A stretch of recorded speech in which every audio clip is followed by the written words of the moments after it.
Glenn Jennings, Tim Tszyu, FightHype.com here. Nick Noonan. How's it feel, boys? Obviously, Tim, you know, a lot of media attention again this morning. Mate, you look unfazed. You look like a little bit of shadow boxing over there. You're ready to go again? No, I'm a bit sore.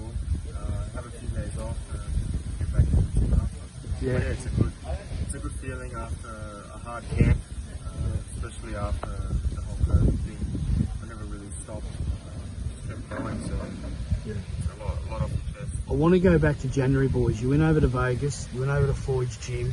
You started your process back there. Talk a little bit about that and talk about, you know, the real good sparring that you got over there at the highest level. Yeah, well, we first went down to Vegas. Vegas Then first, then Wildcard. Sponsored with Dexter, then Wildcard, but it was Crazy. It was like a zoo there. You get in there and you just... Tim Tszyu saying it's a zoo. You gotta just go in there and again, kill or be killed. It's not like Yeah. a little sparring match. It's a proper It was like the League of Nations at Wildcard, because I think we had 4 or 5 different nationalities with 4 or 5 different styles, so for him it was wonderful. Australian boxing, you're probably now the face of it. Do you encourage fighters in the future to go over there, and Glenn, speak on this as well, about getting that sparring at the highest level, that real tough, rough, you know, Mayweather's gym? I've been there many times. We call it the doghouse. Talk about that, Tim. The main thing with boxing is being able to explore different styles all around the world.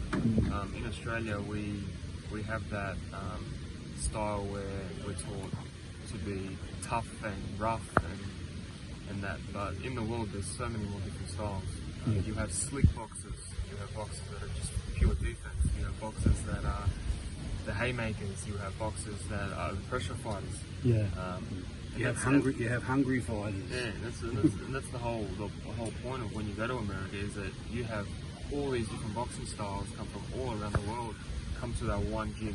I got a couple of messages this morning from some friends in Vegas. They said they saw the Mayweather shoulder roll a couple of times last night. You did do it. I went back over the tape this morning. What was that about? Yeah, well, Adaptation. the thing is, Because your father never did it, but you're different. Once I felt the distance, when I felt the distance with Jeff, I could feel that little bit of inch where he couldn't reach me, and where I was able to shoulder roll and pop him with a right counter. Yeah. And I was working all night. Yeah. I could see him loading up with the right. It really didn't faze me. He didn't really hit me with his signature overhand right, because I knew he was throwing it 2 seconds before he was throwing it. Bit of banter during the week, you know what I mean? And I'll admit it on camera, you know what I mean? I'm close with Jeff Horn, I'm close with Rustin. We promote. In the background with a little stir and thing going on. Look, we build fights and all that. Glenn, talk a little bit about that and obviously, you know, today. Oh, look, boxing has a history of that. That's part and parcel of selling the product, putting bums on seats, which ultimately pays the fighters. We all understand that. I just think sometimes you just need to be a little careful as to where you draw the line, because it can pull our standards down. And when you're talking about officials and stuff like that, the difficulty there is that where do you draw the line? How far back do you go? And is everybody going to be under that microscope? All we want is a fair go. Glenn Rushton said it, I agree, a fair go for all, and we need to just be cognizant of the fact that these are people's reputations, so just be aware of that. And look, at the end of the day, I said it, it's all noise, and I used the term, it's tomorrow's fish and chip wrapper. Yeah, true. And it didn't matter, because the only thing that matters at the end of it was Tim and Jeff standing opposite each other waiting for a bell. Yeah. And it was a great night of boxing and a great result for us. And a lot of people said it to me during the week. Nick, Tim is just that focused, he's tunnel vision in. Tim, it doesn't bother you, does it? No. You don't see it. No. You don't see it or hear it. You sort of... I think that's one of the things my dad taught me. Growing up with a dad like that, is just get rid of everything and pure focus. Shout out to you and your team. It was tough. You came up here once to the Gold Coast, then you went back, and then you had to come back up and draw the line in the sand. I want to talk about one fight on the undercard that you sparred numerous times, Isaac Hardman. Last night he went in with a former top 15 fighter in the world, a good boxer that took Dennis Hogan 10-12 rounds, I think. He went and absolutely demolished this guy last night in 1 round. How good is he? Man, I've sparred a lot of people from all around the world, and Isaac Hardman is one of the top guys. Really? Yeah. Yeah. I rate him one of the top dogs out there. He's got a good distance, got a good eye, fit. He's very fit. Yeah. And and he can bang. Yeah. And me and him, we went head to head. He told me. It was sparring. But and in all fairness to you, he's a lot heavier guy. He's 160, 168. Why did you and your team decide to use him so many times? Was it for that real raw aggression, that rust up on the inside? Look, I only spar people super middleweights and above. I don't really spar anyone lower.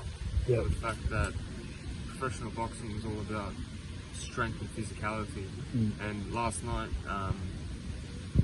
Jeff Horn couldn't push me back one step. I had him under control the whole time. As soon as he came close to me, he would be taking the step back. Yeah. I wasn't taking the step back. I wasn't running around the ring. No. I think we actually reversed the role. There was a lot of talk. Jeff used the term he's going to Ragdoll, yeah. and we actually ragdolled Jeff, and that's a testament to Timmy and Timmy's strength. Dave Barker back at home, they've worked hard on getting Tim's strength coordination right, and his wrestling and all those things that make you the complete package. But I just want to say about Isaac Hardman, when we first spoke to Isaac and Blair, the scope of works was very simple. We said, we need you to push Tim around and make it as awkward as you can, along the lines of what we're anticipating to get from Jeff. And we did 40 rounds with Isaac, and he did not take a backward step. These boys went at it, and it was world-class sparring.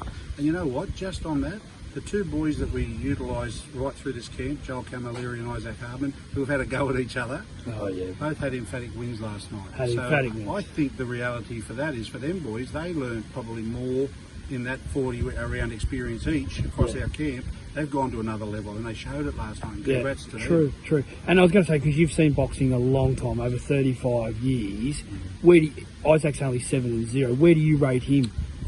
And what's the future for him? What does he do? I like Isaac for a lot of reasons. I like the fact that, like Timmy said, he's strong, he's straight, he's powerful.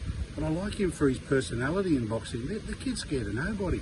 Yeah. The head splitter nickname is probably very appropriate. He'll take on anything in his way. He's got a great coach and a great team around him. I think they're going to guide him along beautifully. All I would say is that beware of going too hard, too fast based on that, because it's a long time in boxing. And your window of opportunity needs to be explored properly. And we've brought Timmy along at 16 fights over 3 and a bit years. That's a busy schedule. A lot of the boys can't get to those numbers, but it's a measured game.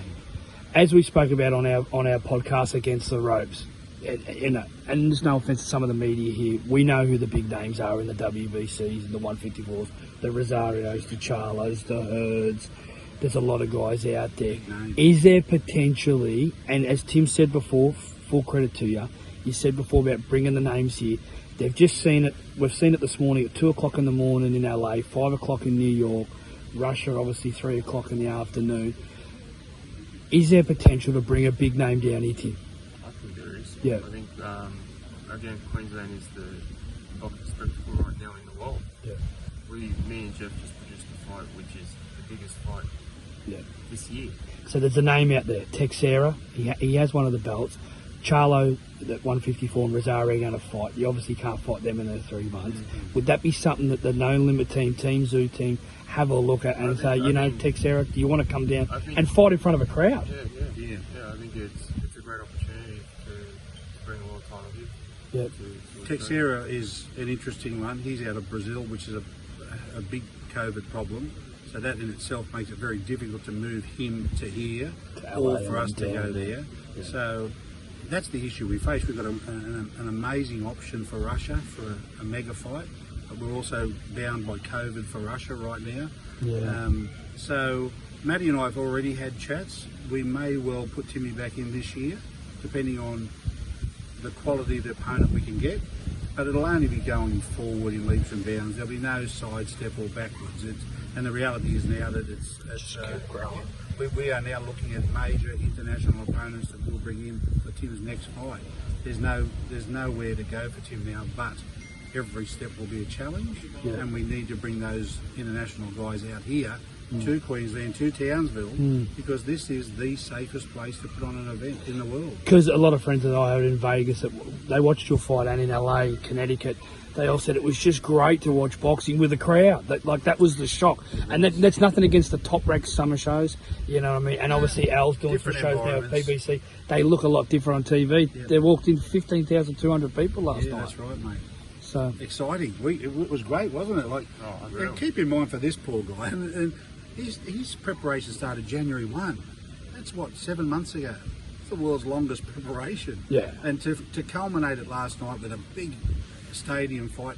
Gosh, he's 25 years old, and he's the main event on a stadium fight. That's very special. Tim, last but not least, I watched your fight from New York when I was doing Hogan versus Charlo. I watched you, dismantle Brubaker, and I've got to admit, you've improved so much since the Jack Brubaker fight. I know it's been a long time.